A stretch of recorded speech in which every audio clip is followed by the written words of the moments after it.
how people are immediately just getting water right now. This is easily the coolest thing ever. Nolan here is a professional dancer. He will join. Oh, that's face. What is he doing? Oh gosh.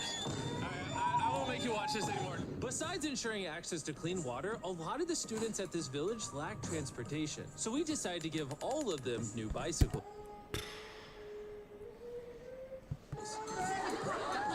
I wonder if you give them off-road tires. I know it looks like a lot of kids. Someone needs to open a shop over there selling off-road tires. That's gonna be the first person up. In a tire repair shop? Oh, what the I'm about to fly there right now. We bought a lot of bikes. Full disclosure, I don't know how to ride a bike. Jimmy only knows how to give away bikes. Never learned how to ride one. Let's break in all the new bicycles. 3, 2, 1, go! Oh, everyone's passing me. Be careful, I don't know how to ride a bike. I don't want to hit anyone. Oh, and you got the ones that could carry stuff too. Nice. Okay. And after giving away the bikes, we continue building wells until we reach number 6. I want to do this in Jamaica, yo. Once I get like shit over there, cause I'm gonna keep the money over there. So Actually designed to aid the farmers in this village by providing more than so cool. Like this is why I didn't settle for just like being just me and just my family. Like I want to do this stuff, and hopefully my family is gonna like doing this stuff with me. enough water for all of their crops and livestock, even during the dry season, without any electricity. Each panel is 200 watts. Then it's attached to a pump. That pump can pump 5,000 liters every hour. And shoo, and you know they sun coverage is lit over there. Basically, it's unlimited amount of water for this entire village. That's incredible. And after we left Zimbabwe, we wanted to continue to give water to communities all There's across so much I want to say, but like I'm not gonna say it. Africa. So we built more wells in Uganda, Somalia, and Cameroon. If you want to see more of what we did in Cameroon, there's a whole video. Bro, simply starting with water. That's lit. He's literally Mr. Beast is probably gonna end up being like the Jesus of our time. About that coming soon on the Philanthropy If I don't catch up. Channel. Spending time in these villages really made me reflect on the importance of building wells, how it brings water to farms to feed the hungry, how it provides clean conditions for hospitals, and most importantly, how it helps the children of this next generation live long, healthy lives and build the future for all of these communities. And as they go through like their industrial revolutions, hopefully they just go straight to EV, and then that'll make stuff a lot quicker and easier. A new dawn of clean drinking water. Like Wakanda. Yeah, I can see it. Yeah, Africa could be Wakanda, then the rest of the world like gets destroyed trying to reset, or they fix it along the way, you know, type shit. Water is life. And with some help from the locals, we finally finished a new bridge that this community can Who's moving to Africa with me? use for the next 100 years. Lives has been saved. Families will come Right, they probably bought that bridge on Alibaba for like 3 bands. together. The worries will be gone. The 100 wells we built in this video will change a lot of lives, but not enough. Which is why before you go, I want to urge you all to go to beastphilanthropy.org/wells or click the link in the description and donate money if possible. We're literally not profiting a dime off this video. 100% of the money we raise is going to go towards building more wells like you saw in this video all around the globe. I know it's weird that a YouTuber has to do all this stuff, but someone's got to do it. And if no one else is, we're going to do it. As you can tell, it really does Nice. change Maybe I lives could in just communities where we maybe I live. could work with Mr. Beast. I want to do my own thing. Hopefully I could, but yeah, like maybe on stuff like this, I could just start working with Mr. Beast. And finally, well 100. Oh my god, I'm so sorry. Oh, the baby. Why am I trying to be quiet? Moving on. World's deadliest laser maze. Nah, that's like for kids. We're not gonna watch that. What do I wanna do? There's just one thing I wanna work on though. And I've been looking into it. Where's Google? Let me see how this looks in the stream. Can't even see it.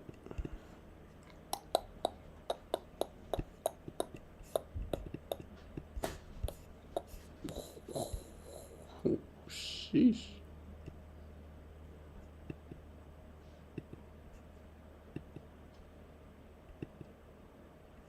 I don't know what I just did there.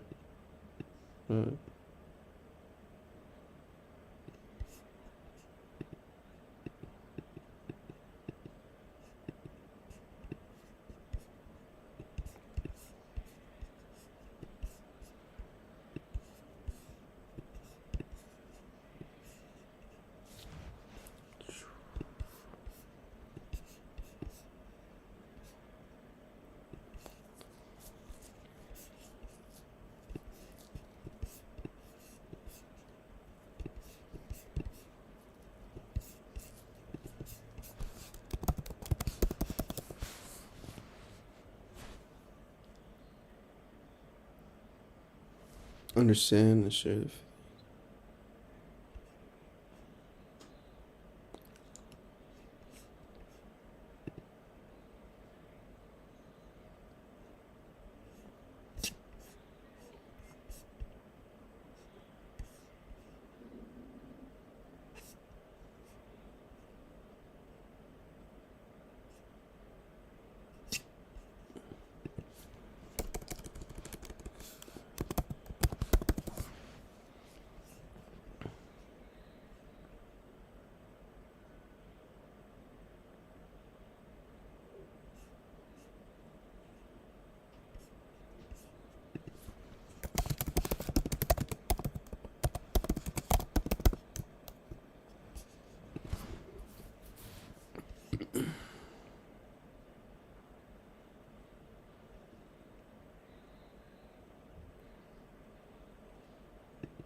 It's on WebMD.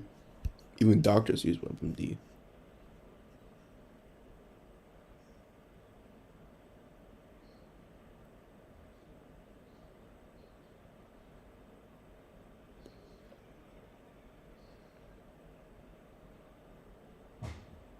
Empathy. Empath visual feels more empathy than an average human. Empaths are exceptionally sensitive to the emotions and frame of mind of nearby individuals. So it's like you could pick up on the vibes of people around you, right? So if I pick up on the vibes, hold up, let me close my door.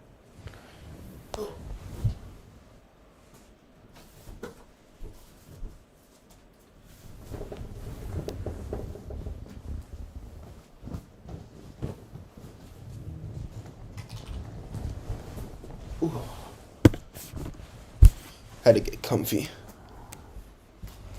Wait, let me get my Andrew Tate state. Wait. And you know. So people don't think I'm. So I'm not broke it. Anyways. Yo, peep.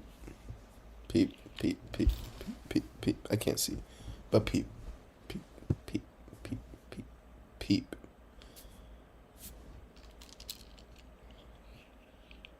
Peep. What if I don't want to pick up on the vibes? What if I don't want to pick up on the vibes? Like, for real. Like, what if I want to think about myself? What if I want to feel my own emotions? What if I don't want to feel any emotions? What? And if I don't believe in empathy, I'm going to look like an asshole, right? Am I right? Because I'm not being empathetic. And if you're being sympathetic, like this is, now I found out sympathy. I was like, oh, I used to be like, oh, I sympathize with you. Did you know being sympathetic is actually not good? Sympathy. Feelings of a pity and sorrow for someone else's misfortune. It's like, I get it, you know, right? They had great sympathy for the flood victims, understand, between people and conflict. And then this is what's crazy. So there's actually, so I'm like, whoa, that's just the same thing. Empathy versus sympathy. Oh, let's see what the AI says. Empathy and sympathy are both ways to respond to sufferings of others. Empathy is ability to understand how someone feels, while sympathy is more of a feeling of pity. What? So basically, sympathy is like if I'm just a sympathetic person, if I try to become a sympathetic person, I'm just having pity for people, like, oh, I pity you. But if you're empathetic, you understand. So where's that difference? Does that mean like an empathetic person is more likely to grieve, and then a sympathetic person is more likely to be like, oh, that sucks for you. Like, I acknowledge that that's your situation and that sucks. And I wouldn't like that situation. But, you know, I'm happy it's not me, it's just you. So that's being sympathetic. But it's just like, considering how many people there are in the world and how different but same we are, right? I know it sounds like an oxymoron, but I have to say it. different, but same we are. What if you don't want to be empathetic? If I am empathetic, does that mean I have to act on my God-given talent to be an empath? Examples: empathy. I'm hurting with you. I care about you. See right there. I'm not trying to hurt with you, bruh. Like, why can't I be sympathetic and then I watch you, I help you heal? Why do I have to hurt with you? Why do I have to hurt? Like, have someone ever said something to you and it's like, that hurt? But even though it had nothing to do with you, future you, past you, current you, but it's like,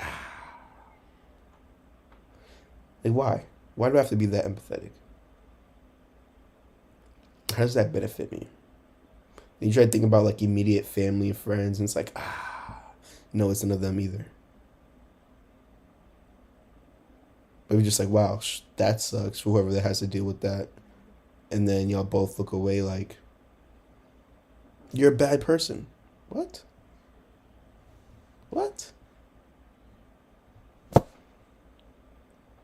A relatively new coinage originating from psychology first appeared in English in the 16th century. Right? Like, I'm empathetic for the civilians of Israel right now, right? But I have sympathy, I guess. So I guess empathy is like the more defensive stance, and the sympathy is the more like aggressive, offensive, right? If you try to yin and yang it, because with sympathy, it's like, oh, I'm sorry I have to fuck you up right now, but I'm gonna have to fuck you up. And then empathy is like, why are you making me hit you? Why are you making me fuck you up right now? You know, this hurts me as much as it hurts you, da da da. Okay, I see it now. I see it. It's making sense. So, he's on Google. Let's see what someone else has to say. That was WebMD. So, once you go on WebMD, let me see. Empath.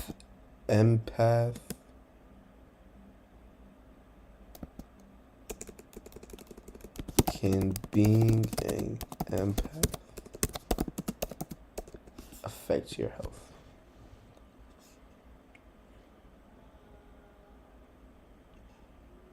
It's informational purposes only. This information does not constitute to medical evidence or diagnosis. Because I went to the doctor and they told me it's body. They told me it's anxiety, but it's like if I'm chilling in my room with my freaking strap right next to me. What am I scared of? I mean, I could shoot myself. Why am I feeling anxiety? And what's anxiety again, right? Let me...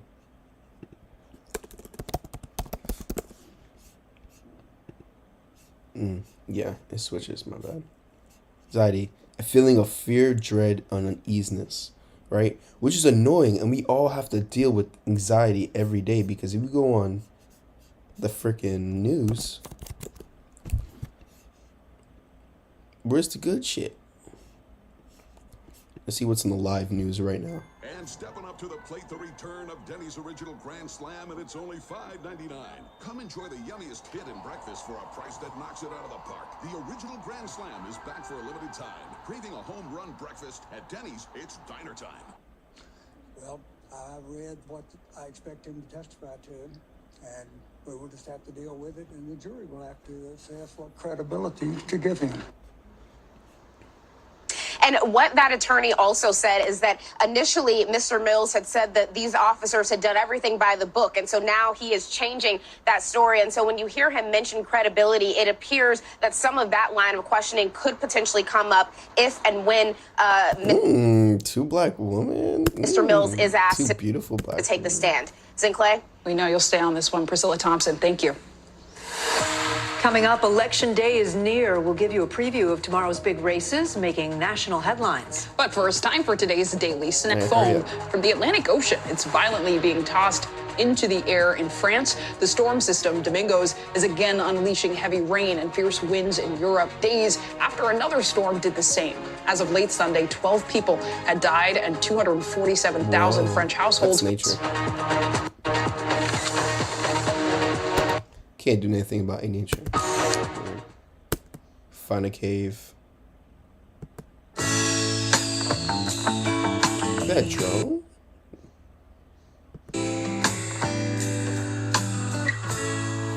That sucks. No, hey, they ain't coming to America though, so big up the troops.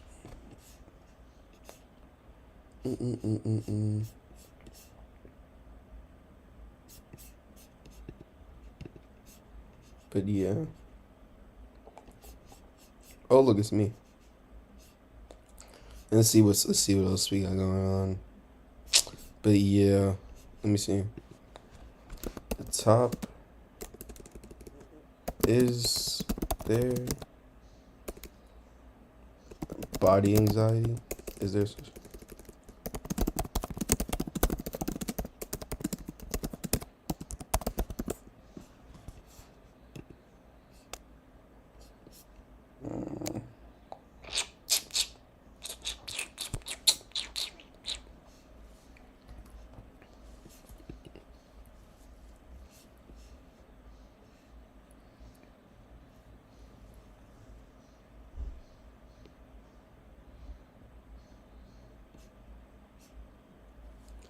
The fear can turn mental fears into actual physical pains.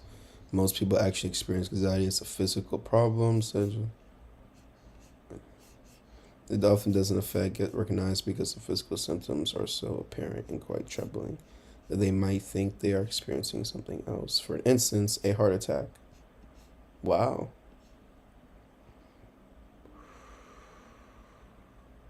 Oh, wow. I didn't know that. I thought anxiety was like a brain thing.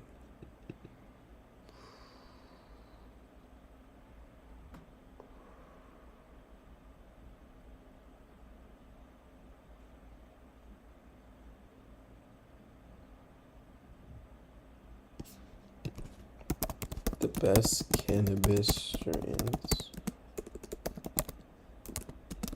for anxiety. Hey, look at that. Give Harley Sue, Sour Tsunami, Electra, CBD for stress relief. Ooh, good thing to be in Florida.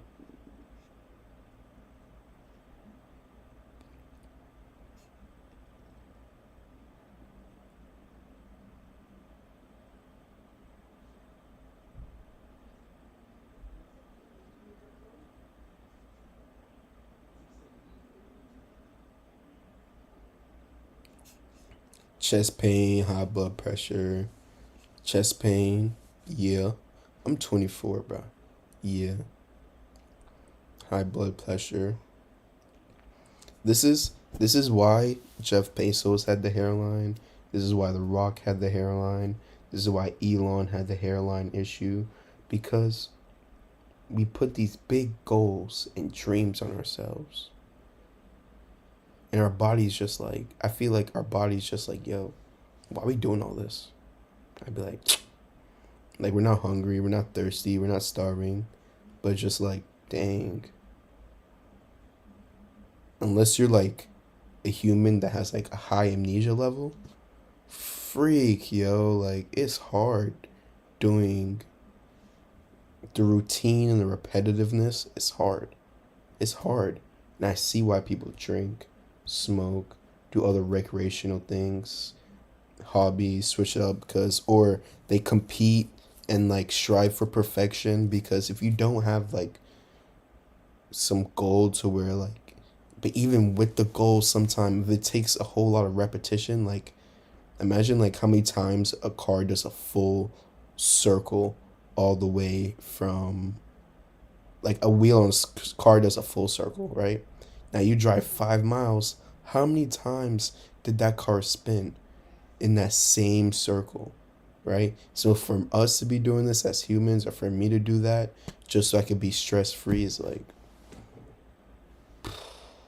what the heck? I don't know. Excessive sweating, no. Headaches, stomach pains, yeah. And eating doesn't even help. Sometimes I just throw it up. Heart palpitations. I try to do this test, and of course when I did the test, and the thing is, when I try to expose my anxiety and like do shit and go to the doctors, nothing ever happens. Nothing ever happens. I feel like I used to get like, I used to do like some conspiracy shit and be like, this is like some weird black magic or like offensive magic to like trick me into like getting to debt with Big Pharma and shit like that. I don't know, some shit like that. Anxiety, fear, mood, appetite regulation. But yeah. Well, let's see. Let's look for the cure, you know. We're Gen Z. We already have the answer.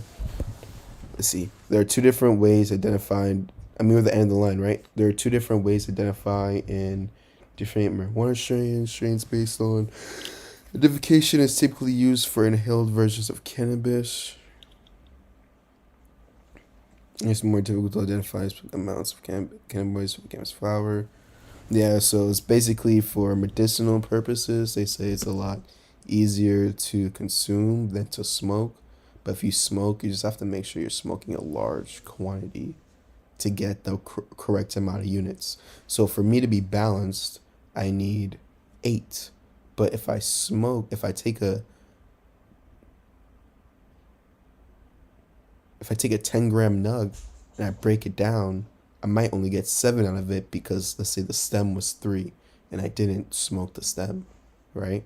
And now I smoke and I only get 6 because I missed one too because there was a clip. I smoked a clip. I didn't smoke it all the way to the filter, right? So those are the different things. So like when you're smoking or like doing bowls, unless you're doing your measurements pretty accurately, it might be better to go over is what I see right here. Or just,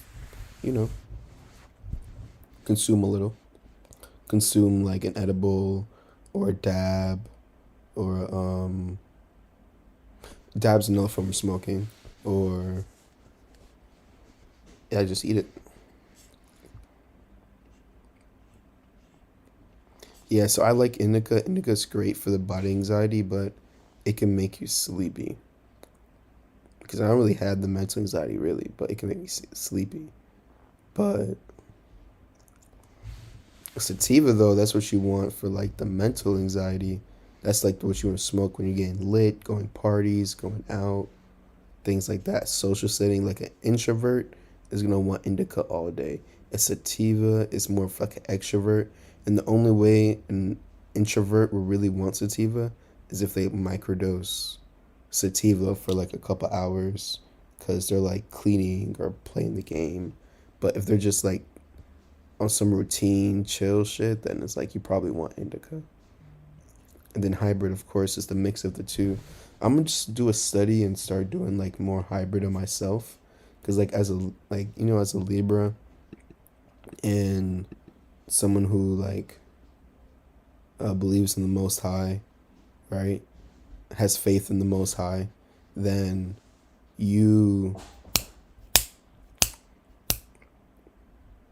like balance is really important to me.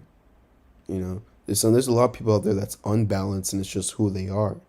But like me, like I'm supposed to be balanced. So when I feel unbalanced, it's like everything can be off sometimes.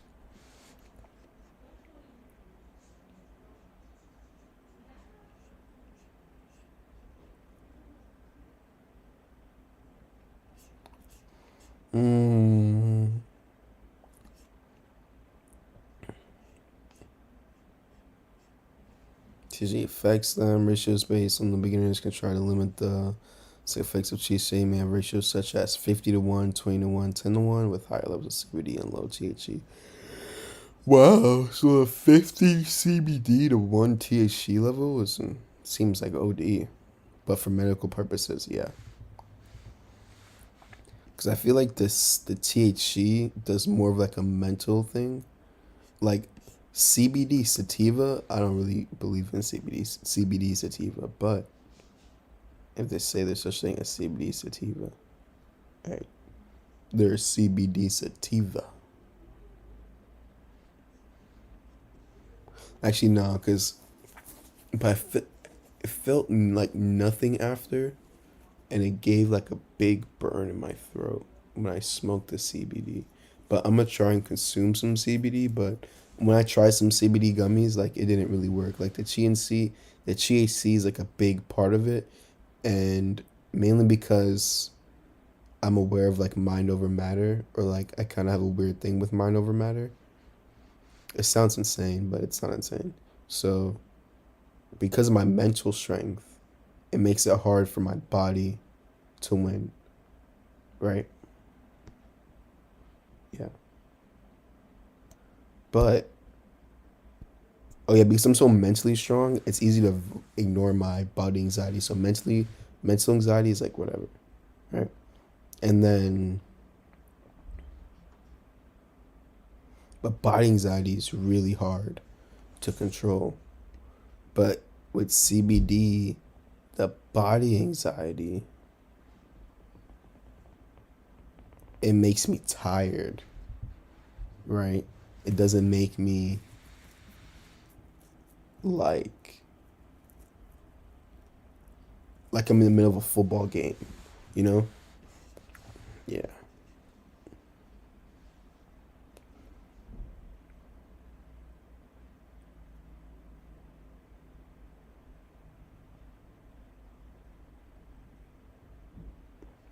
Granddaddy Purple.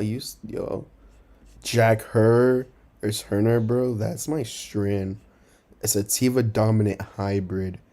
That's why. That's like a good thing for getting through the day. Sativa dominant hybrid. Appealing orange lemon. Oops. Some sour D. Mental stimulation, positivity, mindfulness. See? And then there's so much like sour diesel is a very popular strand. And there's so much like data and history on it now that we know that like this strand will make you just more positive for no reason. It'll get your brain stimulated. It increases mindfulness, and these are really important things. So I'm gonna look into those. Blue dream, stress, depression, chronic pain, difficulty, insomnia, anxiety. These are common things of like alcoholics, right? And adrenaline junkies. So, definitely, you should try a Blue Dream. I see why my uncle likes Blue Dream. LG Kush. Okay. All right, so I'm gonna remember this next time I cop.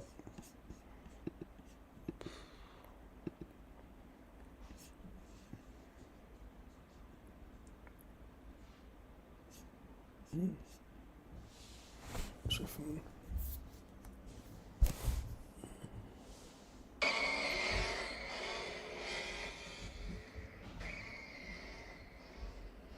How much money is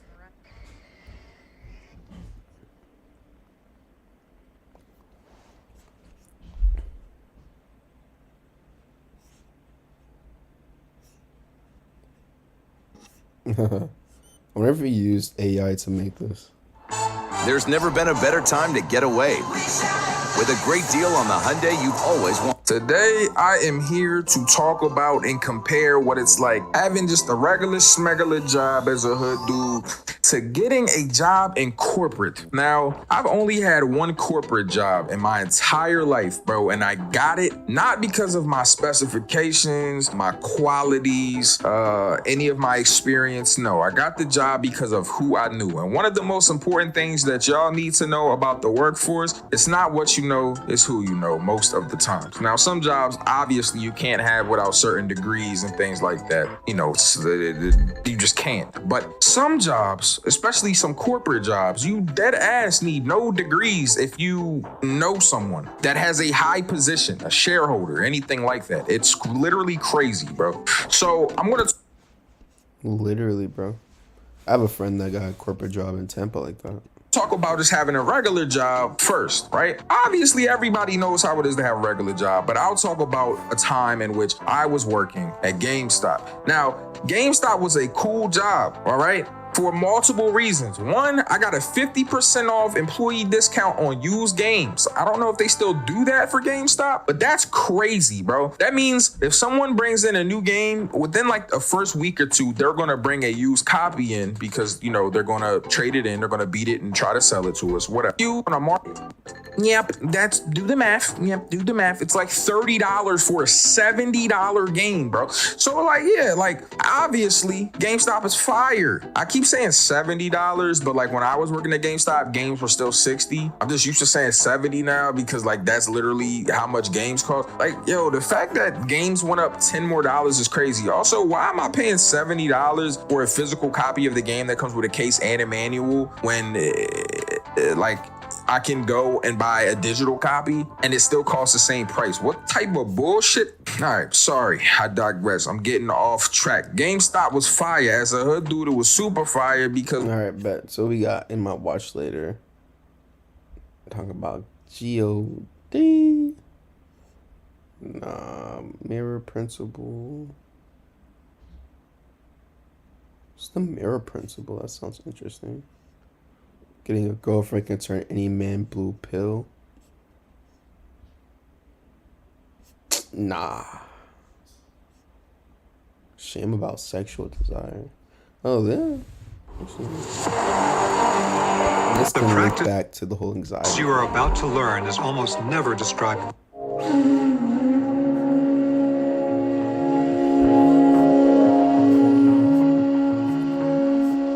Your existence, you're actually a sexually transmitted disease, you know?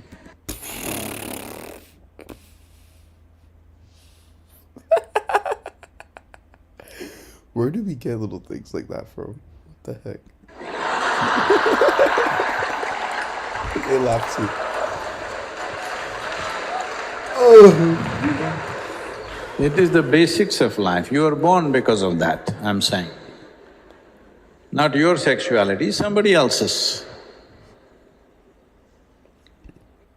Because someone else had sex. So, we are born out of that. Should we end with that? That's a question. It is not about right and wrong. It is not… Should we stop there?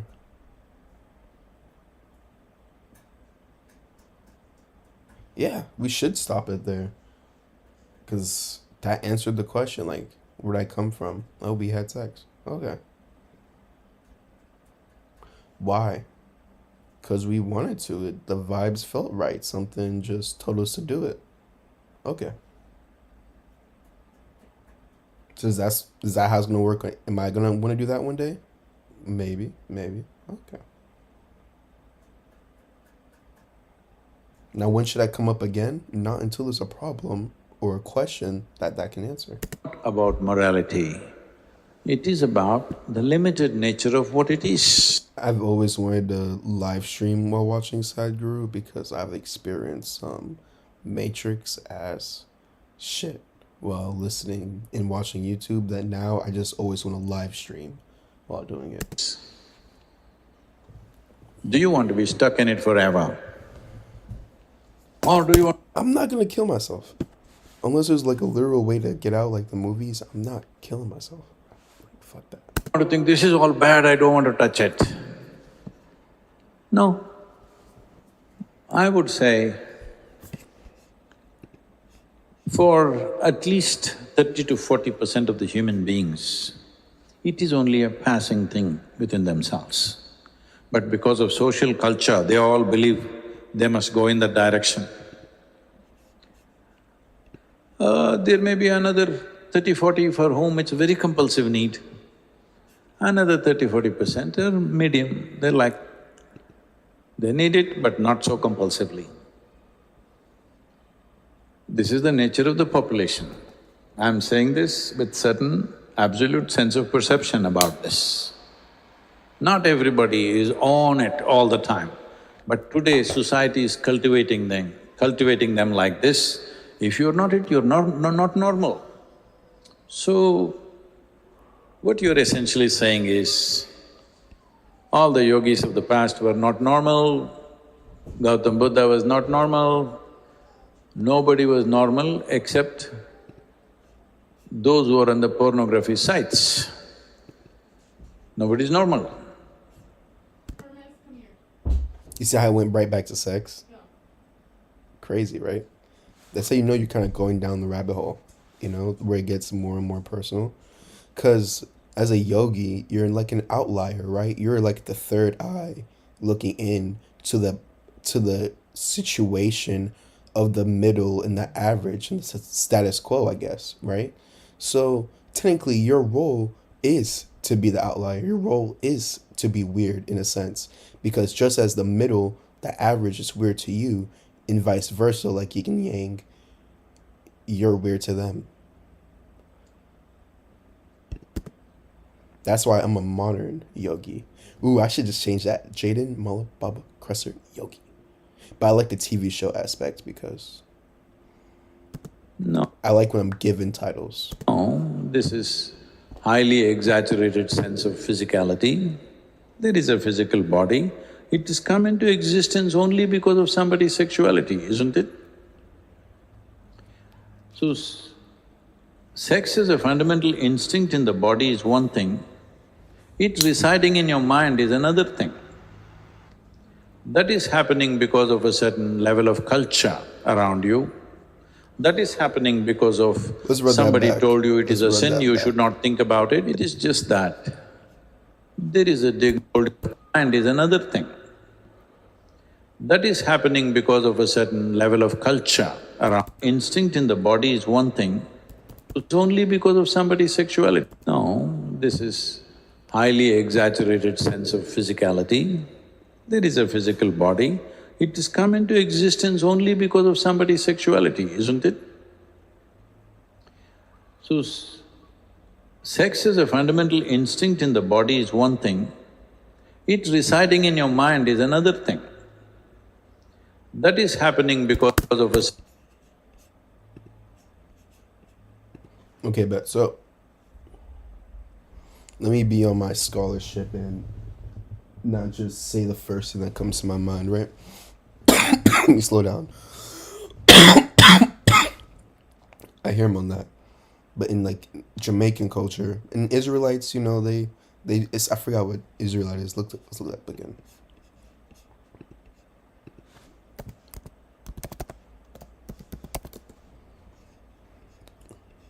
Ancient Hebrew nation, inspiration in the period Exodus, da da da. And you look up the image, Israelite. Look all these colored people. Symbol. It's a star, right? In the hand of Hamza, blah, blah, blah. So essentially what I'm about to get at, and look, this looks like our hair. And then that's our side profile. Peep that. Peep that symbolism right there. It's like a come over. Like, maybe it's just a coincidence that I said that, but peep that. Right? Ash. Speaking of ash. So, in Jamaican culture, there's just something, sometimes you'll hear or you'll see someone reference as someone else that they like care about. They'll be like, they'll call them a star. Like, hey star, what's up star? You know, because it's like, let's say in a multi-dimensional universal plane, you are multi-existing and there is a reality in which you are a star. So that's what you are inside of your body or outside of your body. And that's why astral projection and dreaming and all those other things are so possible, right? And then, so where's the creativity, the colors, all the combination comes from? All that comes from the right brain, the right side of the brain. And the left side of the brain is more linked to like your physical body and your animalistic instincts and things like that. That's why even if you're right-handed and you always do things with the dominant hand, the opposite hand can do, or sometimes, or like automatically does what your dominant hand does. Certain level of culture. It makes sense in the way I said it. So like as you go back and yeah, I'm having a around you. That is happening because of somebody told you it is a sin, you should not think about it. It is just that there is a dignified way of conducting it. For that we created institutions, we created a certain level of commitment, because there is a fundamental need within a human being to conduct every aspect of our life with… How he freestyles this, it amazes me, but there's definitely probably questions he gets ahead of time. some sense of aesthetic, otherwise we will feel like animals. See, we eat. We can eat like this. When you're very hungry, you become like an animal. If you've not eaten for…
So I almost burnt down the house just now. Completely forgot I was making my ramen and dumplings. How long I've been streaming? Sheesh. Oh my gosh. 45 minutes. Wow.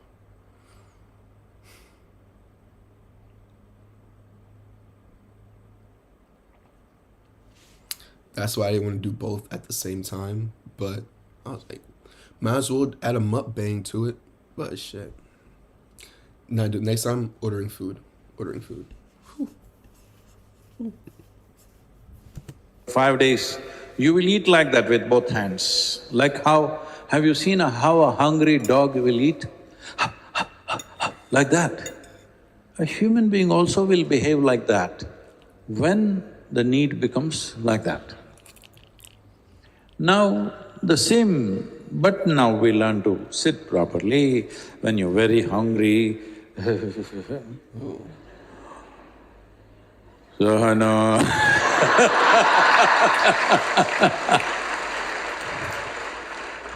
Some brahmachari is showing you his lung power.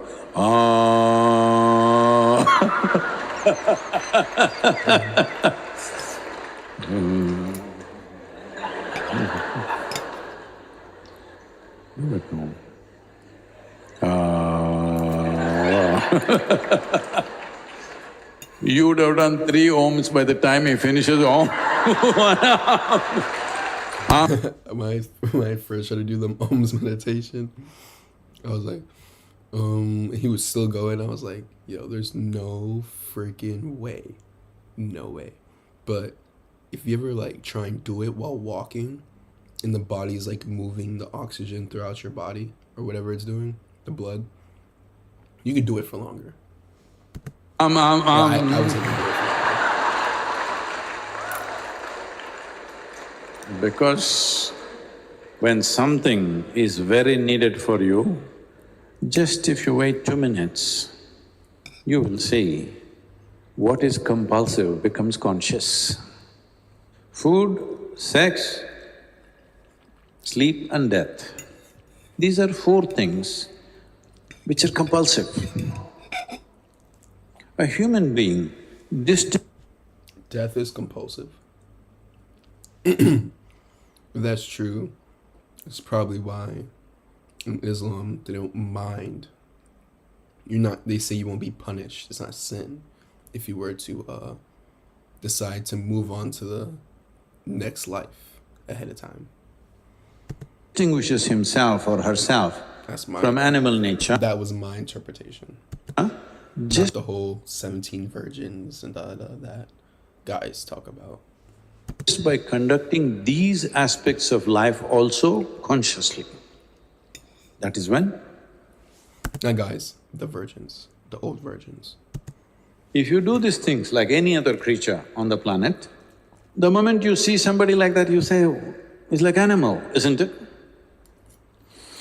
So, instinctually, there is a certain compulsiveness, but you have an intelligence which can make you conscious and conduct that aspect of life consciously.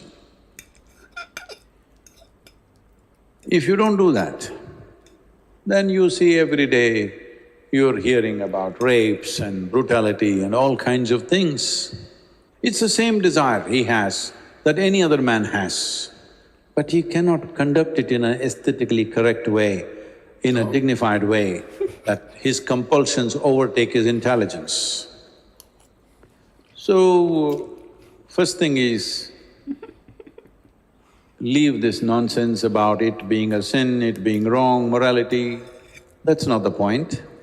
The important thing to understand is the limited nature of what it is. There are many people who cannot stop eating.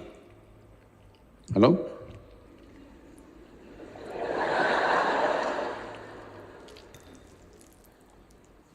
That's why my gym sessions be 2 hours instead of 1 hour sometimes. It's just a good thing about eating is if you can't stop eating, it'll be immediately noticed by everybody who did not see you eating also. And then they ask, are you okay? Are you sick? Why are you starving yourself? And I'm like, I just got it under control. I was starving when I wasn't even really starving. Similarly, there are some people with sexuality, there are some people who fall asleep wherever they are. Satsang is a good place. They call it Science calls it narcolepsy. Let's see what he's about to say.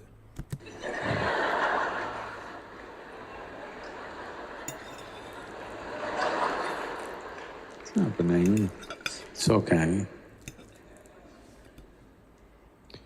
So, this is the fundamental thing. These basic instincts that we have in our bodies of food, sex, sleep and death, when you conduct these four things consciously, that is when you are a human being, including death, I'm saying.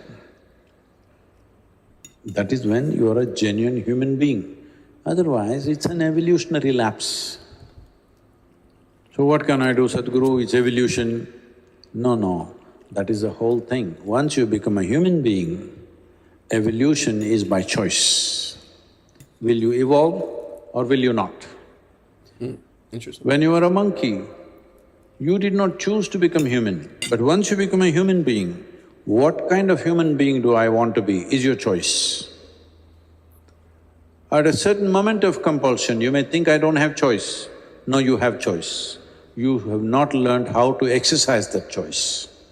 Still instincts are there, but you can conduct it by choice, not by compulsion.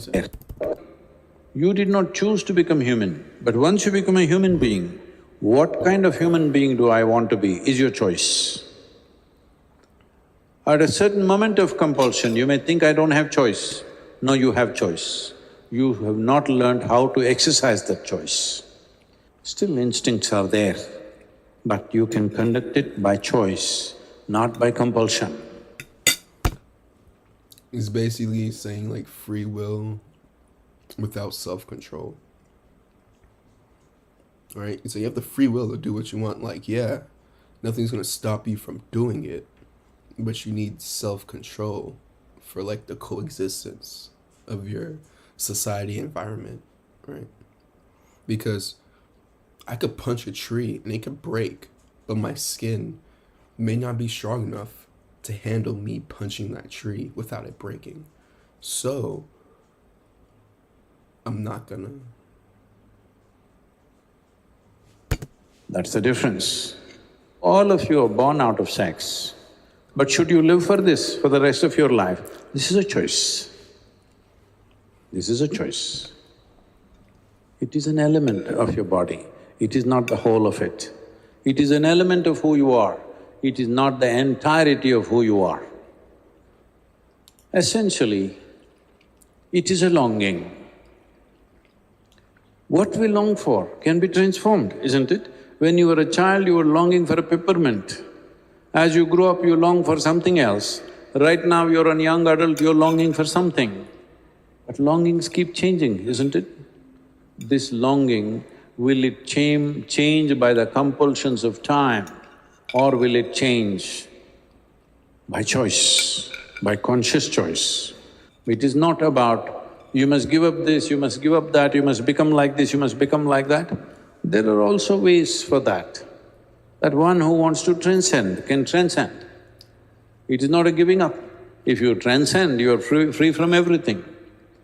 But the most important thing is, even when you're in it, are you a conscious choice or are you a compulsive animal?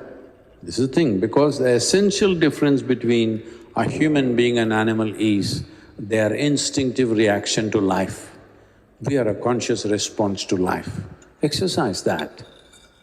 It's all right, you don't have to feel guilty, you don't have to feel, oh, I'm sexually driven, so I'm not spiritual. You're driven, so you can make…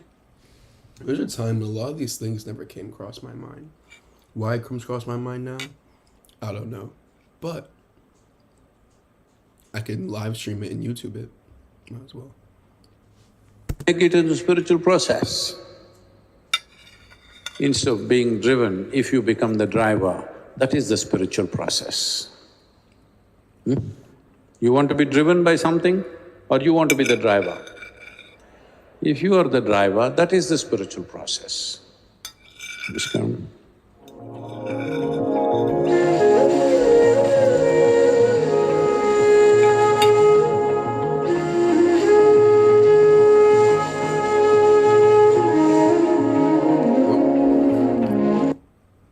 Oh, it's 4:20. I'll go take my meds.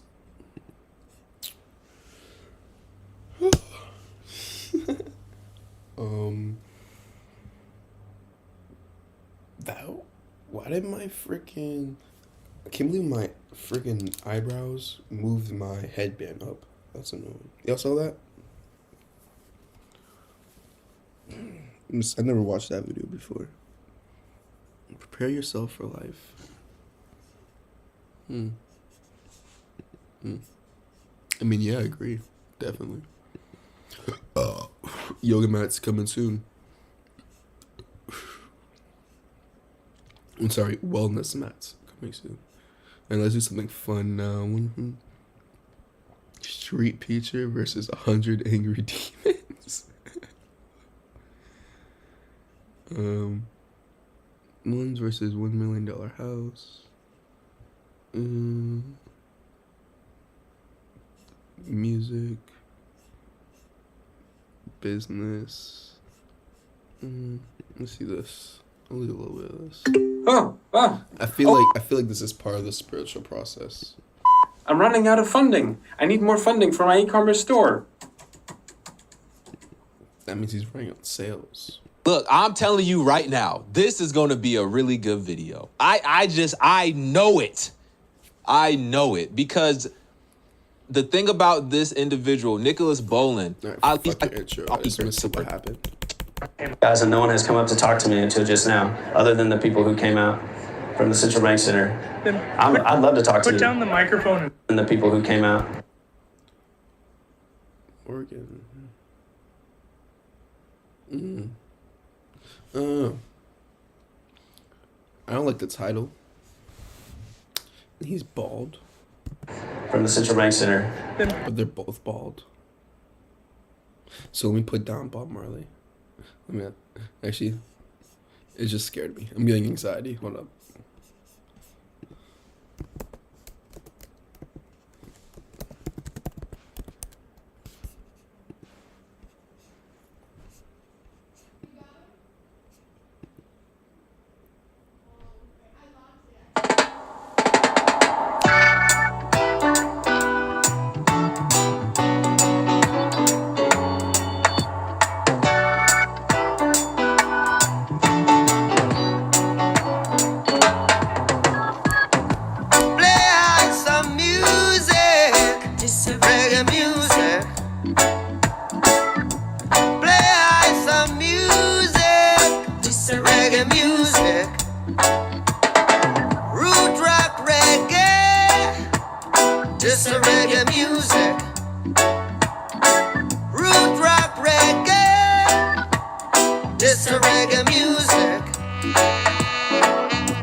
Alright, I'm good.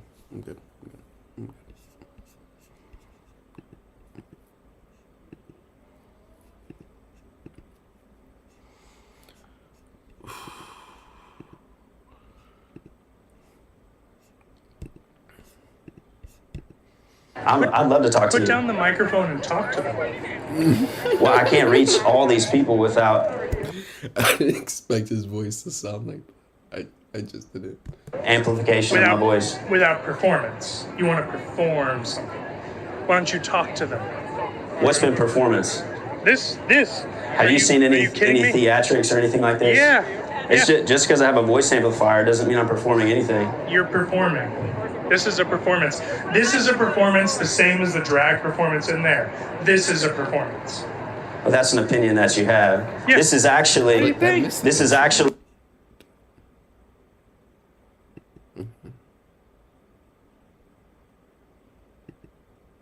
Sheesh. And it's so loving, but it's so bold at the same time. He's not going to compromise on what is in the Bible. He's going to tell you the truth. Whether you like to tell you, this is Pride Festival. This is part 1. I know the video's a little bit long, but trust me, I think it's going to be worth it, all right? Let's channel. I'm a link. I grew up in a religious family. I grew up Catholic. On my mom's side, they were divorced. My dad went to more of a Pentecostal church. I would claim to be a Christian. What's up? Why are you just talking at instead of talking to? Just talking at. Well, no one came up to talk to. Well, he's making a statement. Talking to sounds like a conversation. Like now he's talking to you. Before he was just talking at the people around him. I'm gonna say, I just think he jumped in a little too early, but I don't know what's going on. Hey, ask questions. I'm talking to you guys, and no one has come up to talk to me until just now, other than the people who came out from the Central Bank Center. I'd love to talk to you. Put down the microphone and talk to them. Talk to who? Well, I can't reach all these people without amplification of my voice. Without performance. You want to perform something. Why don't you talk to them? What's been performance? This. Have you seen any theatrics or anything like this? Yeah. It's just because I have a voice amplifier doesn't mean I'm performing anything. You're performing. This is a performance. This is a performance the same as the drag performance in there. This is a performance. Well, that's an opinion that you have. Yeah. This is actually the love of God flowing through me, bringing the message. I don't think anyone agree with him. I think he was expecting like a roaring applause. Like no one agreed with you on that point. Of salvation. Why don't you talk? Talk to people. I'm talking to them right now. What do you mean? You're talking at them. How is this unclear to you? Okay, well, let's talk. Okay. Ask me what you want. This is CS50, Harvard's wildly popular Intro to Computer Science course, taken by... Do you know that God loves you? There is no God as far as I know. Okay, how can you... Exists. You just said it doesn't exist, so in the same manner... I said I don't believe it exists. You believe it exists. I don't believe it exists. That's so different. The Bible says that by creation itself will know that God exists. So this tree that's over here growing, the grass that's growing, these bushes, the flowers that are blooming, by you even standing here breathing, the ground that we have, it says by that itself will know. Can you tell me one human? Big Bang? That is what? God's creation, honey. That's the Big Bang. At least I don't so hang on. Pause. I mean, if they're just mad because they're gay, you know what I mean? Like, hey, everyone has a role to play. Maybe your role wasn't to make babies. Hey, but you're still gonna have that sexual urge because it's part of your DNA. No one wants to get into the DNA. It's the way you act.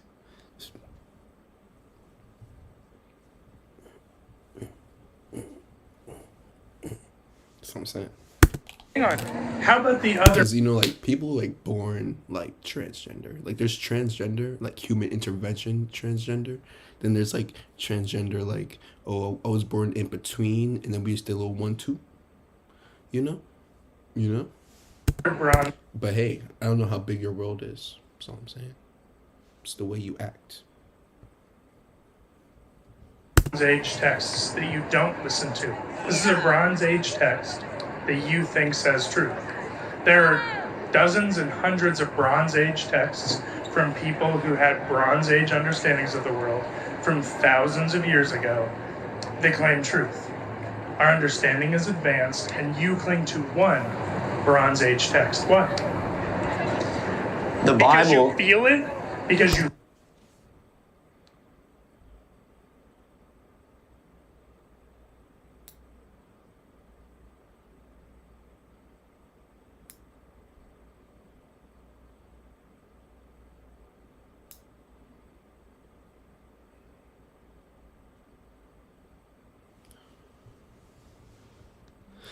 I get what bald guy is saying. Sorry. Because I remember when I had an ex, this was my first ex, when I started looking into, like, the other stories of God and shit from other perspectives around the world, she got real defensive and was scared, and she got built with a bunch of fear and anxiety, and she, like, tried to project that onto me, and I was like, that's how I felt, you know? That's how it made me feel. Because I was like, yo, how can you deny, like, is it like you're praying to one God, right? Okay, bet. So you're praying to one God, cool. But if you're saying it's only your God, then that means every God was still that one God. That's what I'm saying. That's all I'm saying. That's what I'm saying. Right? Right? If you're right, right? Or we're right. So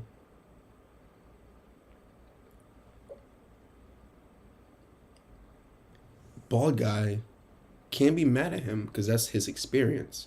But we can be mad at him for trying to put down other people's experience.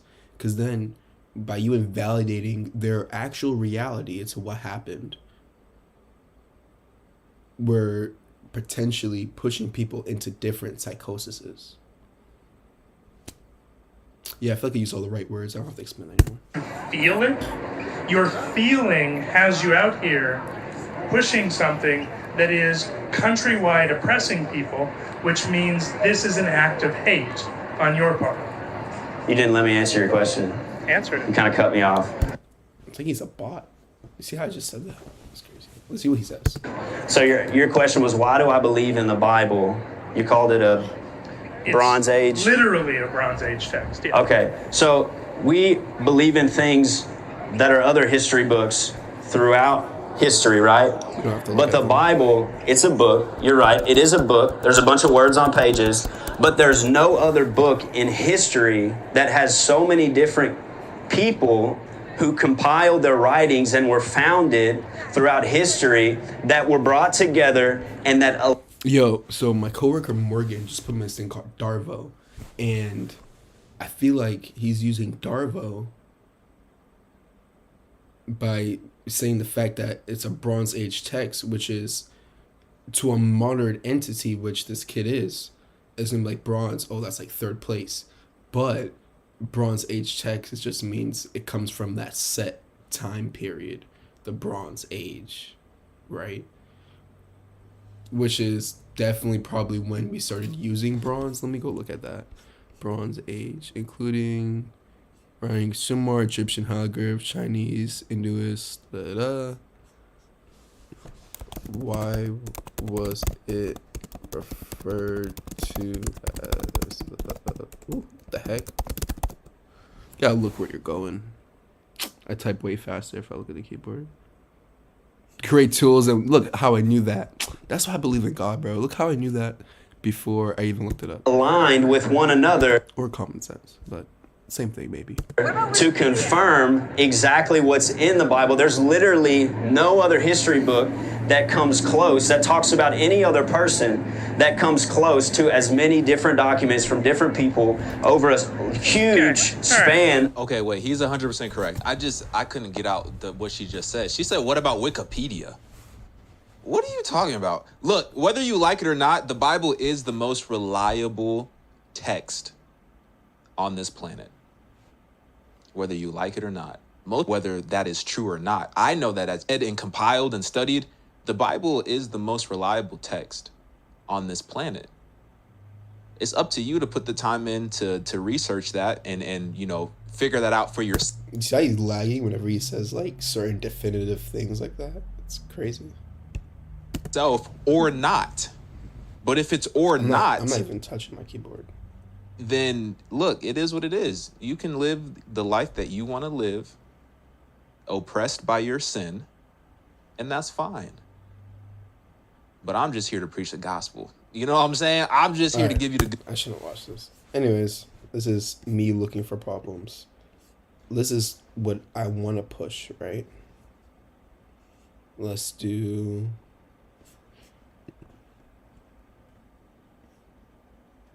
Let's watch that Jaden on video. Nah. Because I watched it the other... Oh, my ankle. Oh, recessive. Oh, that was recessive. What's Fauci?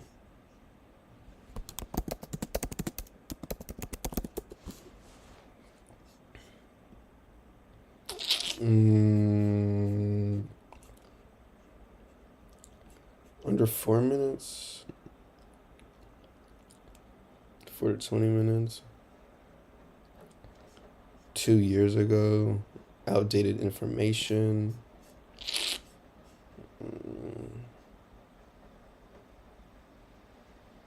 Sneeko. Sneako's multi-platform. That's pretty relevant. Forms and surveys But the people, like this get responses like that.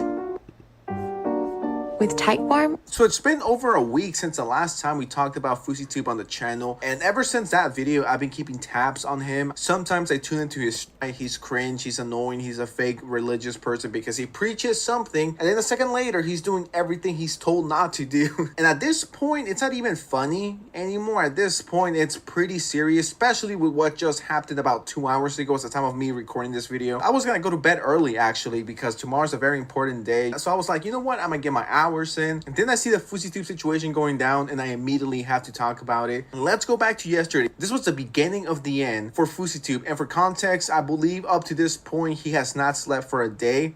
I'm firing Nadine. Why? I smoked laced weed tonight. I had a manic episode. I cussed out everyone. I sent a message to Andrew Tate, Tristan Tate. I broke my veneer. I don't have a tooth in my mouth right now. I haven't slept. I haven't eaten. I've called him 6 times. It's 9:30 a.m. for him, and he's still asleep. Blaming him. I mean, hey, it's paying the bills. His manager for everything. Fousey is a 33, 34-year-old man, and it seems to me like FouseyTube wants his manager to be like his babysitter. Fousey has a bad time taking accountability for his actions, stuff he does himself, and then he blames everyone else but him. And just a few hours ago, he broke up with his girlfriend live on stream. I feel that. Like, there's times I get in trouble at work, but it's like, yo, like, how... I'm not gonna say I got in trouble or anything, but like I get talking to, right? And I'd be like, yo, we're getting paid because of the kids, and it's like, I get it, you know. Fuck them kids, but it's like, yo, like, gotta keep the money coming in, right? I mean. This is like his 25th Maniac episode in the last week, and I do think this is way worse than the whole July 15th situation. And just a few. But Fousey's definitely decent entertainment for kids, because it's kind of like a troll of what all your parents say not to do, you know? And shit, like, unless he's like, yeah, he got arrested. 2 hours right? ago, what else happened to him? Smoked lace weed. Lost his tooth. That's part of life. Have a dental insurance. Manic episode. I don't know, man. When you only need 40 hours a week to survive, you still got a lot of time in your week. A lot of time. And some people only need 24. Some people only need 4. Cursed all of his friends out. Yeah. That's you got something going on. Sent embarrassing messages to Andrew and Tristan Tate.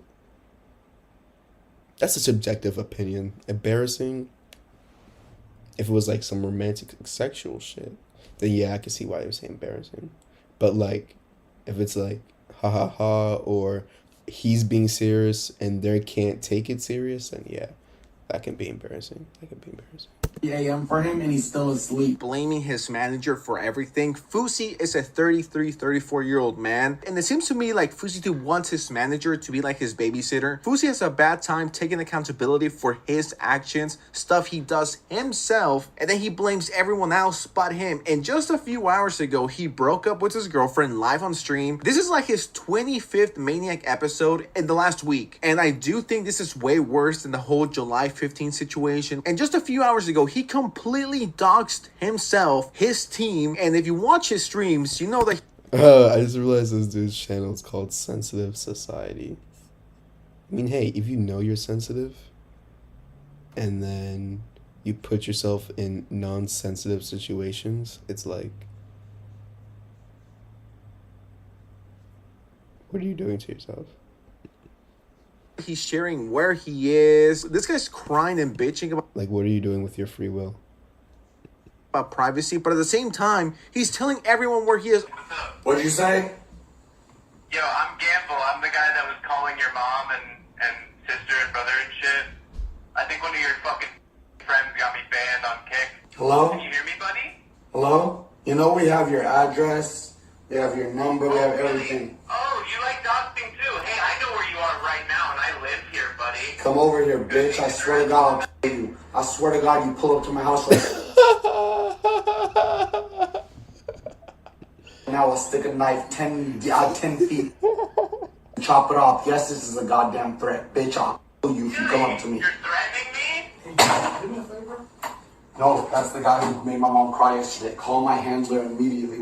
And because Fousey has so much weed and cocaine on him, he's going off. And don't get me wrong, I'm not siding with the fucking doxer or Fousey tube. I'm just saying it. Yeah, I don't know why he's letting people know all this stuff, because it's like, I don't think cocaine is legal anywhere, and unless you're, it's like, yeah.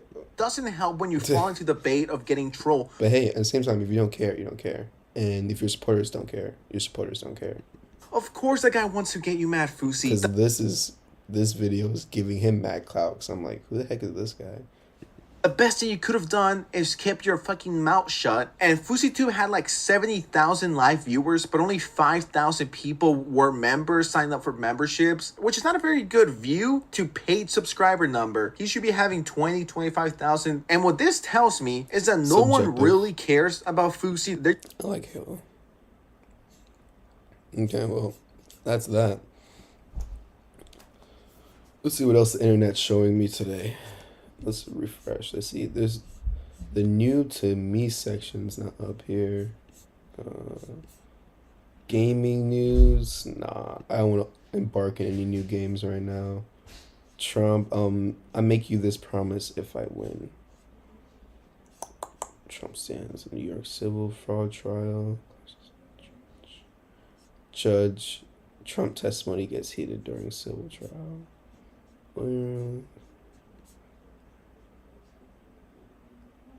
Okay, yeah, this is relevant. Don't keep yourself in the dark like this guy. Lumen. Brilliant men's skincare solutions. In the dark when it comes to solutions. Well, Bassem. Piers. It's good to see you. Hey, it's good to see you too. Last time, obviously, we did it remotely. Yes. You were here. I was in London. And you complained that it was an unfair situation. You couldn't see me. Your earpiece kept falling out. Yes. So I thought, okay, fair enough. I hear you. I got on a plane. I flew 6,500 miles. And not only that, we're doing it in somewhere that is very familiar to you. It's the Comedy Store in Los Angeles, where you performed many times as a stand-up. So I've done my bit. You did. But actually, this is not the first time we meet in person. No. We did originally in London last year. And I know that many people are watching this for the first time. I would know this, but like I would really love to tell the story of that moment, because I was having a tour in the UK and Europe, and I was doing my English stand-up. And one of my, advertising promotion plan was to come on your show. So my agent called me, it's like, Bassem, you're gonna be on Piers Morgan. I said, damn. It's like, what's wrong? It's like, well, Piers Morgan blocked me on Twitter. I did. And he said, like, what did you do? I said, well, during January 6th, the insurrection, you tweeted something about it. And I was so angry at what's happening. And I remember you having you and Donald Trump in a picture. And I said the guy who had Donald Trump with him, whatever. And then I used, like, very harsh words. And, of course, you blocked me. And then I said, like, does he know? I don't know. Does he know? I don't know. Does he know? I don't know. So I walked into the studio. And the moment I was, like, being seated and they're preparing before we go on air, and he's like, oh, hi, Bassem. It seems that you have more followers than me, but it seems that I blocked you. Why? And I told you. And then we said the story on air. And it was funny because I made the joke. I was like, you have always been standing against cancel culture, and you just canceled me on Twitter. But we agreed that this is not canceling because this is your own space and you're free. But now you're unblocked me, and we're here. And we're here. And it was, and actually we agreed about January the 6th, by the way, just for the record. I was, don't know about you, maybe you weren't surprised. I was completely staggered by the response globally to our interview several weeks ago. Were you taken aback by the scale of it? Yes, of course, but I understand why. For many years, the media covering the Middle East has been showing a certain point of view. I'm not going to say bias, but I would say it did not allow certain voices from the other side to be heard. And that is why you see the frustration. Whenever you speak to people in the Middle East, they tell you the same thing. They're not very happy with the coverage of the Middle East because our voices are not heard. Now, I am the least qualified person ever to talk about this conflict. And yet, just because I relate some of the talking points that we say and we hear the whole time, people felt heard.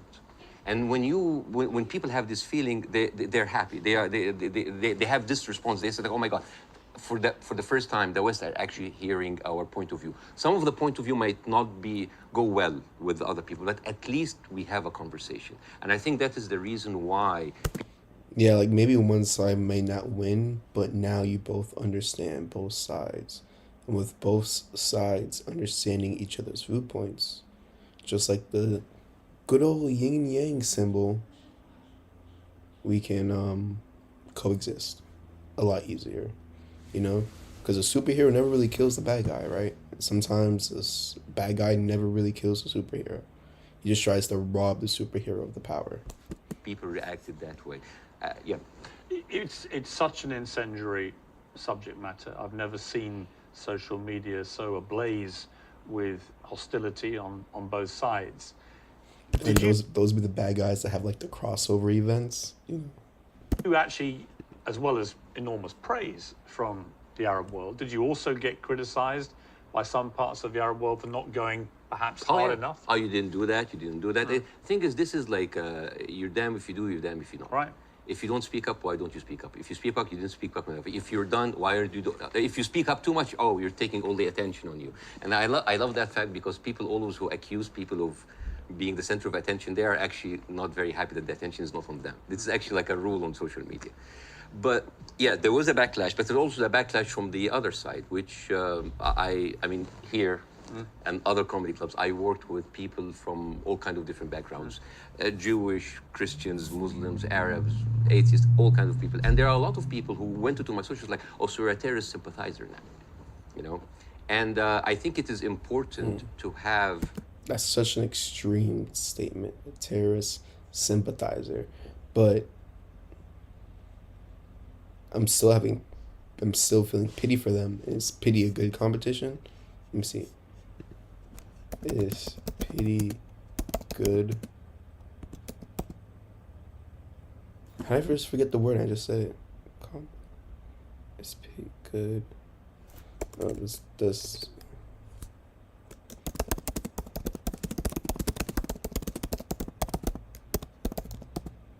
Contention? Contention.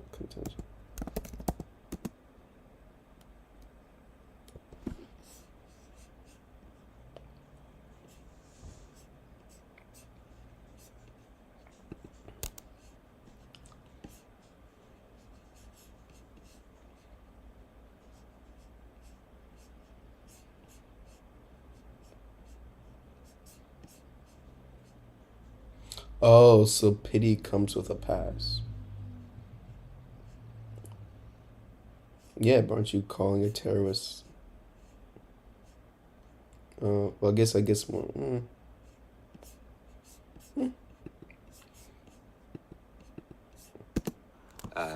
And nuanced. Sounds childish. Deep, interesting, intelligent conversation. A lot of people waiting for this are kind of like, yeah, Bassem, bury Pierce, show him. And this is the problem with the news today. The problem is the news today, it's not about the news anymore. It's about the people giving you the news. So it becomes a show, a circus. Two gladiators in the Colosseum, two pigs fighting in the mud. And this is why people don't get anything out of it. It's a circus. You know, one of the things I heard a lot was, who is this guy? And they weren't talking about me. Sometimes I wonder. Now, obviously, you're very, very well known in the Arab world. You're known as the kind of, they called you the Arab Jon Stewart, and you're well known in America, but you weren't that well known, for example, in the UK. And I think what this interview did, it made a lot of people think, wow, all right, this is incredible. But tell me more about Bassem Youssef. And I did a bit of research into your life, and it is a fascinating journey that you've gone on to get here to Los Angeles. And I think it's worth just taking a little beat here to talk about this, because you began in Cairo as a heart surgeon. I mean, that was your career path. Yes. And, Yes. and you were a heart surgeon. I was a heart surgeon until, I spent 19 years in that career, 7 years in medical school, 12 years as a practicing doctor. And 2011 happened, and the revolution happened, and I had my own show on YouTube. I did like small videos. Well, and, I'm going to come to this because I was by coincidence, I had just joined CNN to replace the great Larry King. And I hadn't actually done any live show. I'd done a few weeks since I joined of taped interviews with big names, Donald Trump, Oprah Winfrey, things like that. And I was flying back to Los Angeles when I got a message that Egypt was going up and the start of the Arab Spring. And I actually went to a studio very near here, about a mile down the road on Sunset, the CNN studio, the old Larry King studio. And I went live for the first time, and it was about the Arab Spring. It was about what was happening in Egypt. And at the same time, you, in Egypt, were actually in Tahrir Square, helping wounded protesters, actually medically treating them.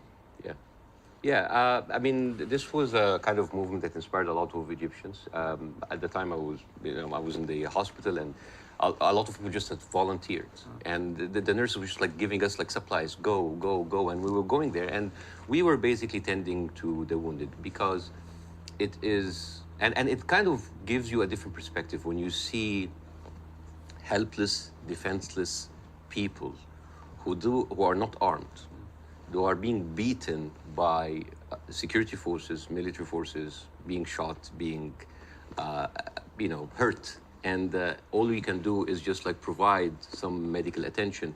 And it kind of gives you a perspective to see how human... Yeah, it's the hard line of... I wonder myself.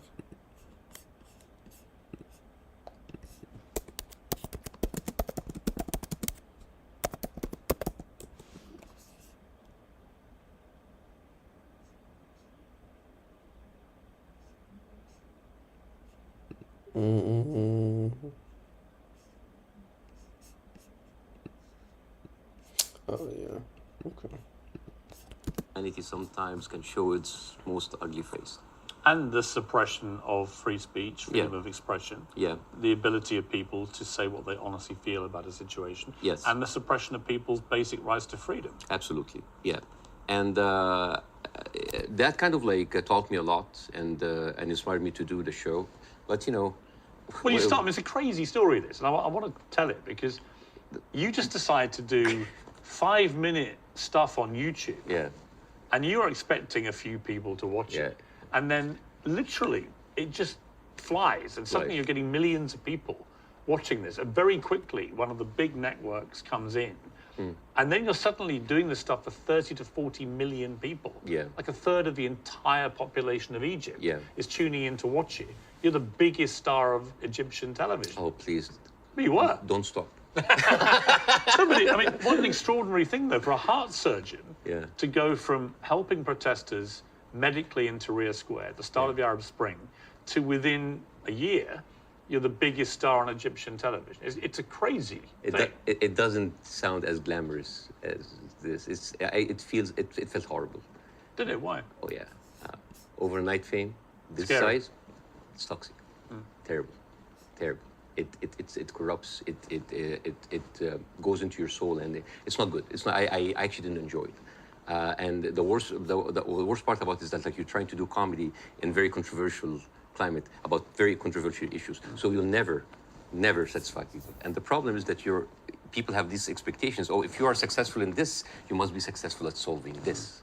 And when things are not solved, because politics, as you know, very difficult to solve, that expectation, this love turns into hate. And this is one of many reasons that like I had to leave and I came here eventually. Well, let's just take people through what happened, because Yes. they probably don't know, a lot of people. So during the presidency of Mohamed Morsi, who was a democratically elected Islamist, you had relative freedom to start, but then the more you went after government propaganda, the more you stood up for the people against the government, then the trouble started. Morsi wanted to shut you up. You eventually get dragged through the courts. I was arrested. I was arrested for one day. It was a warrant for my arrest, and then I turned myself in, and I was interrogated And it was the funniest interrogation ever. And in my stand-up shows, I talk about that scene. Because the guards were reading the stuff out and laughing, right? Well, the guards were taking selfies with me, which is funny. and the exchange between me and the prosecutor, general prosecutor, was extremely funny. I mean, I don't like to victimize myself. I don't like, oh, look at that. I actually like to find humor. But why were you arrested? What was the criteria? Oh yeah, I think the list was insulting Islam. What's the key to success? We're doing people credit. The key to success doing credit is not just doing the credit, but knowing how to use the credit once it's done. Are you serious? Yeah. This is one of my clients right here. This how we met. I did his credit. That ain't DL. DL didn't even tell me that. And I like that outfit, man. What's that, Versace? Man, Spindachi, man. Google it. That's crazy. My bad, I got distracted. I'm insulting the I president. had to read myself. I had to like reconnect real quick. Sorry. Spreading false rumors and disrupting the fabric of society. And it was, I think the people in the room didn't know what to do with me because they ended up discussing my jokes. So it turned into a writer's room. And I was kind of like, how do you think we make this funnier? And it was the funniest exchange ever. And after 6 hours, I was let go. And was it scary though at the same time that suddenly the machinery was getting a grip of you? Because it was to get a lot scarier. But was it in that moment when you first got arrested, you thought, I'm being arrested for breaching my freedom of speech, right? For some reason, I just like went with the flow. I went to the interrogation wearing the big hat. I went to the show. It was just, I just wanted this to be a farce because I just like, you're really coming after the comedian. And I just tried to enjoy myself, but deep inside I was dying. Well, you actually, it gets serious enough where you may have died because actually Morsi gets, of course, deposed. In comes General El-Sisi in a coup, a military coup, and he doesn't find satire a laughing matter, particularly when the jokes are about him. You get blocked. They literally block your show from airing. I aired one episode, and it's interesting. This is a very interesting story because the first episode that was aired after the removal in the Muslim Brotherhood, everybody was waiting to see what I would say. Because by that time, all of the Islamic channels that were, I mean, like me and Islamic channel, like it's like they had 5 channels and they were like me and them going like that. They had like 5 channels that have only 1 hour a week. And then they were removed. And then a lot of the other dissident voices were also being shut down. Now, people are waiting. What will Bassem say? And on the day that the show aired, the next day I went out and everybody's like, good, at least somebody is speaking. It was a very controversial episode. Nobody liked it. And yet everybody liked it because people said like, you're supporting the coup. No, you're the Muslim Brotherhood. Everybody accused me of something. All I did in that episode was just being a mirror of what is happening in the street and showing them how ridiculous it is. You didn't take a fixed position. Well, my position, it depends. Because once you do, that's like your... Some people don't like people switching sides. Depending on what... But I think a rapper just dropped a song with verses mentioning that. It's your position. Times are changing. It's 2023. What did you intend your position? My position was to show the ridiculousness of how the people now was like, oh, we got rid of Islamic fascism, but we are heading towards another fascism. There was a song that I did that was very controversial. People, and it's very funny, the pro-Muslim Brotherhood thought that this is a disrespect to the people who died. And on the other side, the people said that this is a disrespect to the army. And when you manage to offend everybody, you know you're right. Yes. And then the people in the middle, it's like, oh, you weren't tough enough. And I was told, it's like, why didn't you go after? The ceiling of freedom just went down. And I was just like, it was very difficult. It is very difficult to go against an authority that was very popular at the time. But it is easy when they have failed you before. Especially a military authority with a lot of experience of weaponizing these situations. Yeah. You had death threats. People would always choose, most of the time, they will always choose the military form. Death threats are kind of extreme. Rather than the religious form, because they kind of like, at least they are not infringing on my personal freedom, not yet. But you had threats on your life, didn't you? oh, all the time. I don't talk about that because, like, I have been having death threats, like, never stopped since 2011. Never stopped. Have they continued since our last interview? Oh yeah, they never stopped. People threatening to kill you? All the time. Why? For what reason? Oh, for just saying something that they don't like. Oh, because you are against Egypt, you're against Islam, you're against our president, you're against God. It never stops. It never stops. It doesn't bother you? I mean, if you die, you die. You know? If you die, you die.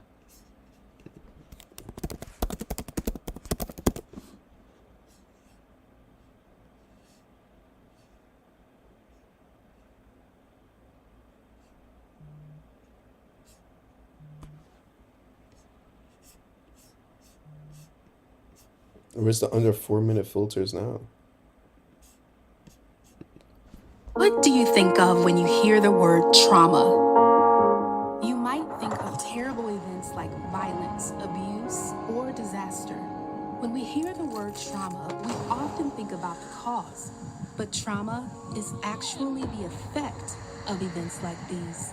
Trauma is a wound of the heart and mind that causes deep suffering. It leaves us feeling overwhelmed and disconnected, and it takes a very long time to heal. It hurts every part of us, our relationships, our bodies, our thoughts, and our faith. Often, trauma sends shockwaves through entire families and communities. And because suffering is part of the human experience, we are all vulnerable to trauma. But God is with everyone who suffers. God feels our pain with us, and God wants to help us heal. That is why we have hope. Whenever there is trauma, healing is always possible.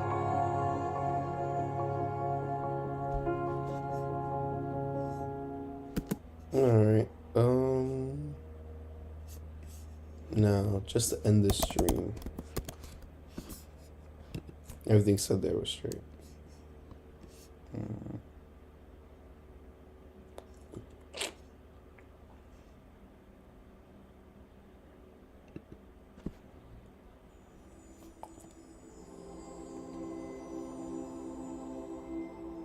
The story of our communities, people, and nation starts a long, long time ago.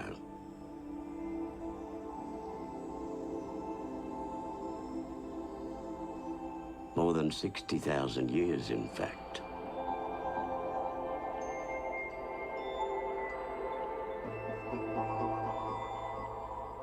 This was when our culture and our law first started to thrive.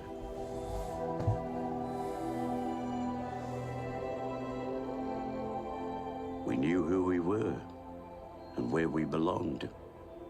We took care of each other, our land and our waters. We ate food that made us healthy, lived on country and abided by our laws and song lines.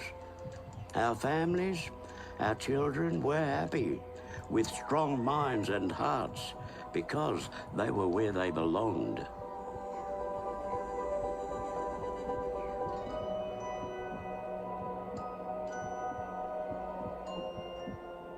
But then, everything changed. Colonization came, bringing wars, disease, famine, violence, and the destruction and violation of our cultural laws, sacred sites, families, and communities. We were denied our knowledge, language, ceremonies, and identity. The very things that tell us who we are and where we belong.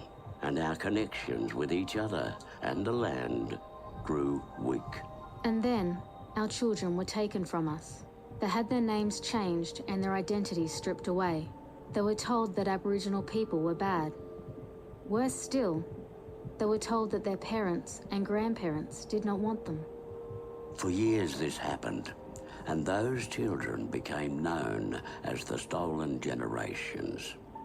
Our children were denied love and experienced physical, emotional, and sexual abuse. What the fuck? It's left very deep, I zoned very out. complex, What are you talking and about? very... They were where they belonged.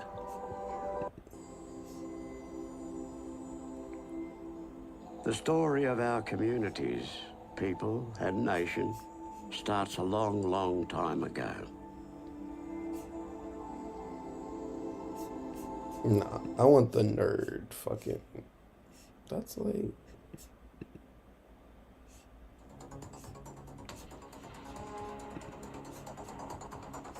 Oh, coming up on 2 hours.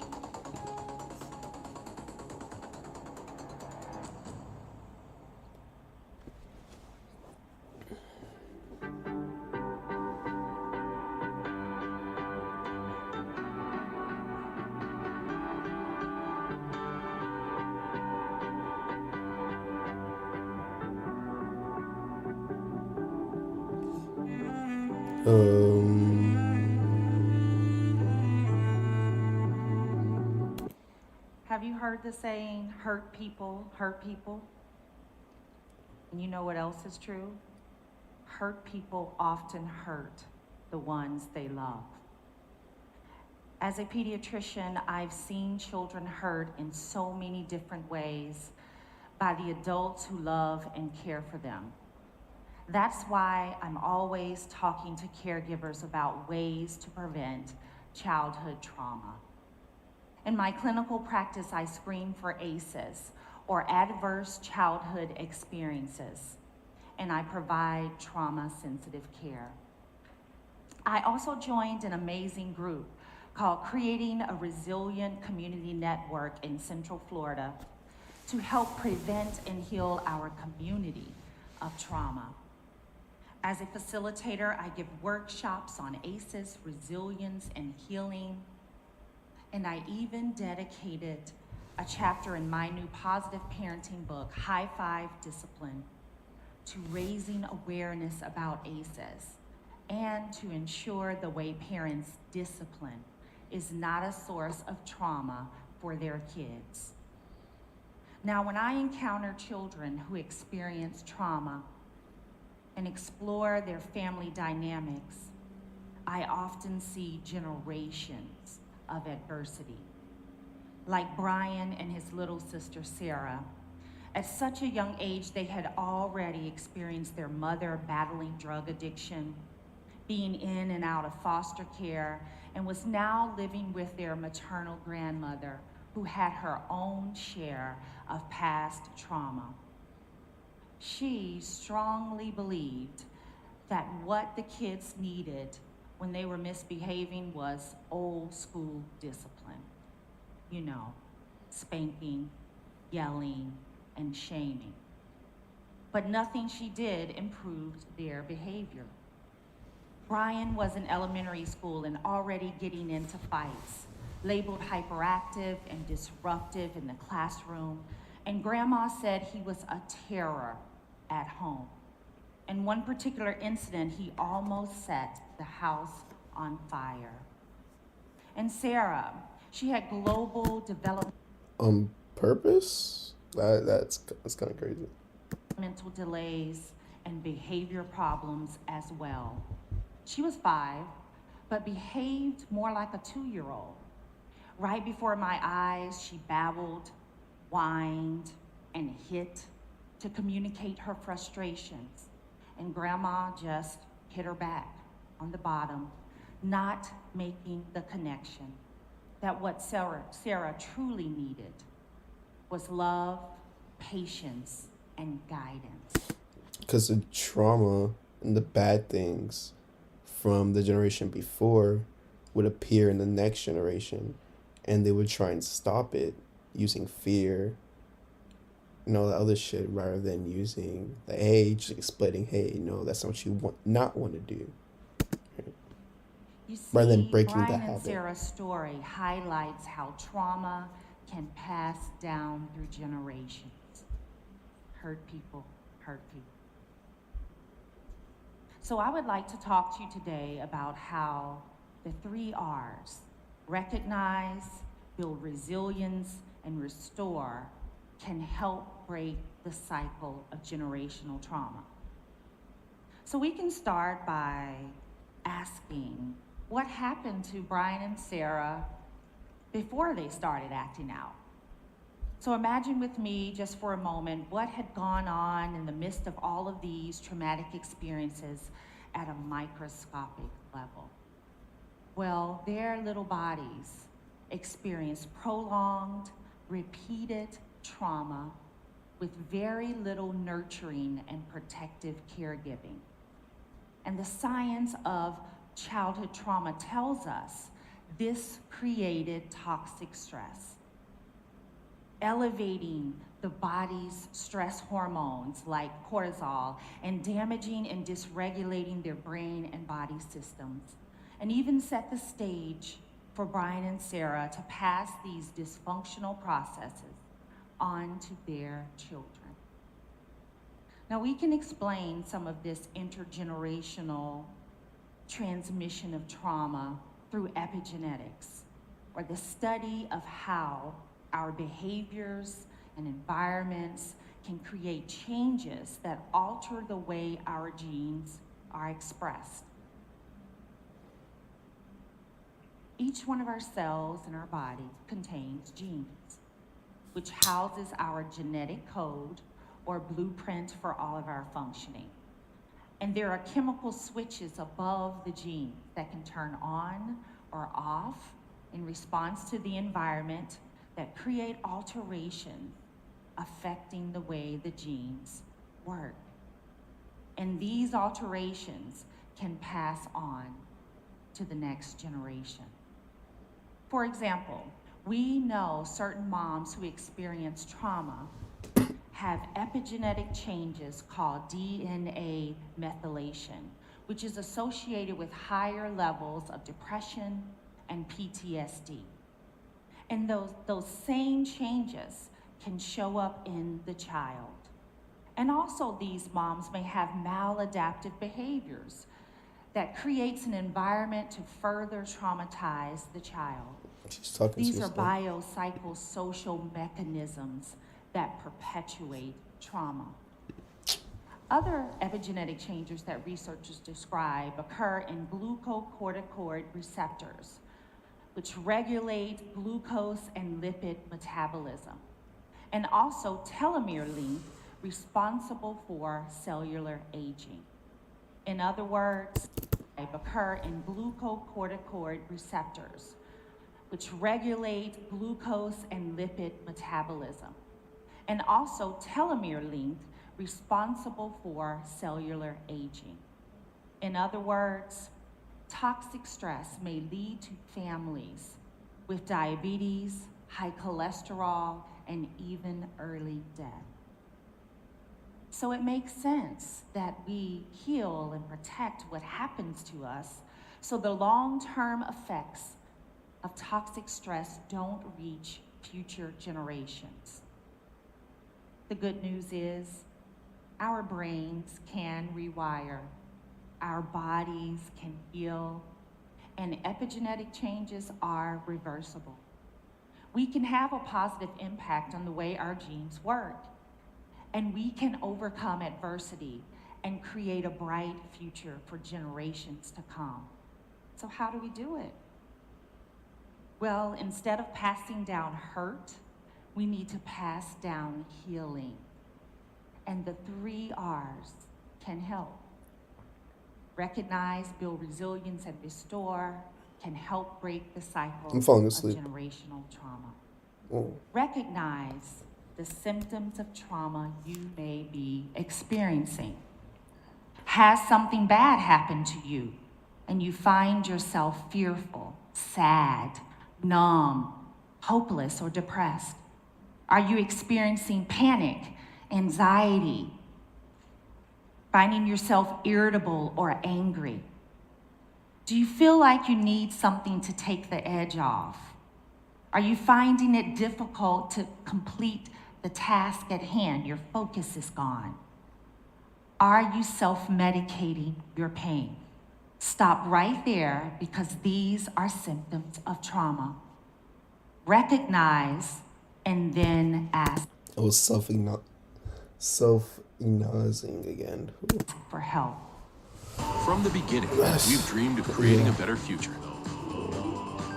Now, we're setting out to be carbon neutral by 2050. And we're gonna keep dreaming, no matter where we go. 2050? I mean, yeah. Finding a qualified mental health therapist can help address. I see why they moved it back to 2050. Well, 2050 for Honda. I guess it's still 2035 for California or the USA. So hopefully they can be the staple. But we gotta get more like electricians or linemen. Or maybe Elon's robots will do those jobs. The symptoms of trauma. Therapists can provide trauma-focused interventions like child-parent psychotherapy or trauma-focused cognitive behavior therapy to help you manage your thoughts and feelings, change maladaptive patterns and practices, and develop positive coping skills. Also, eye movement desensitization reprocessing, or EMDR, can help to repair injury by helping the brain to focus and reprocess traumatic memories. And the second R is resilience. Resilience is simply the ability to overcome adversity. And you can build resilience by surrounding yourself with systems of support. This could be your family or friends or a significant other. It could be your therapist in a support group, or even... You know, it's been a while since I've been to a dentist. Sounds like a good idea. Your church family and your pastor or a coach or a teacher. Having healthy relationships can provide the safe, stable, nurturing connections and positive experiences your brain and body need to reset. Also, finding a sense of purpose and practicing gratitude can help. I like to share a personal story about how resilience works. As a child, I experienced various forms of trauma, but that's just a part of my story because I had way more positive childhood experiences. I was raised by a village of people who loved and nurtured me. My Nana was and still is my favorite.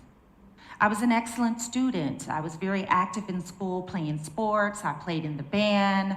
I sang in the choir at church and at school. You see, having all of these healthy relationships, safe environments, and positive experiences helped me get team building things. You're around people that you're gonna be around often, so they're not. It sounds dark, but it's like they're not gonna think to fuck you over. The intrusive thought shouldn't even come in, because it's like, yo, this is someone I'm dealing with all the time. So why would this person want to screw me over? But if that person does screw you over, like intentionally, not on accident, because we believe in accidents, right?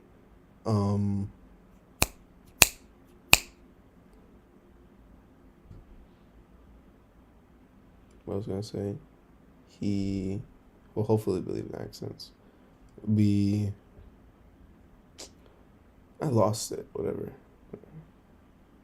Through tough times and helped me heal. Now that doesn't mean that the trauma didn't hurt and I don't remember it, but what it means is that I didn't break and I flourished through good and bad times. I owe my success as a pediatrician, wife, and mom to the gift of resilience. And the last R is restore. Restore the brain and body through healing practices. Pediatrician, ACE champion, and California's first... She fine, yeah. Like, I was trying not to say it earlier, but... Surgeon General, Dr. Nadine Burke-Harris prescribes healing practices. She advises that we eat a well-balanced, healthy meal. Yes, drink plenty of water, eat lots of fruits and vegetables, but also get adequate amounts of sleep and regular exercise. I love her advice to practice mindfulness by getting out in nature. Take a walk, sit on a park bench and chat with a friend, and remember to breathe deeply. She also supports the value of healthy relationships and mental health intervention when needed.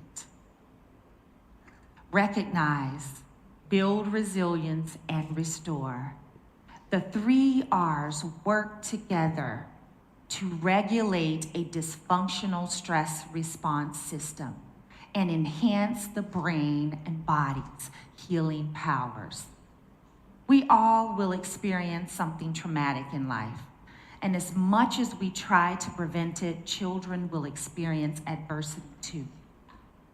According to psychotherapist Kristen Langley-Obal, we repeat what we don't repair. I'm asking you to repair today. You can break the cycle of trauma in your family. You can repair and pass down healing. And you can build up your next generation. Thank you. Yeah. That's some shit. It's real. I see it. I believe it. I'm gonna go brush my teeth and dentist.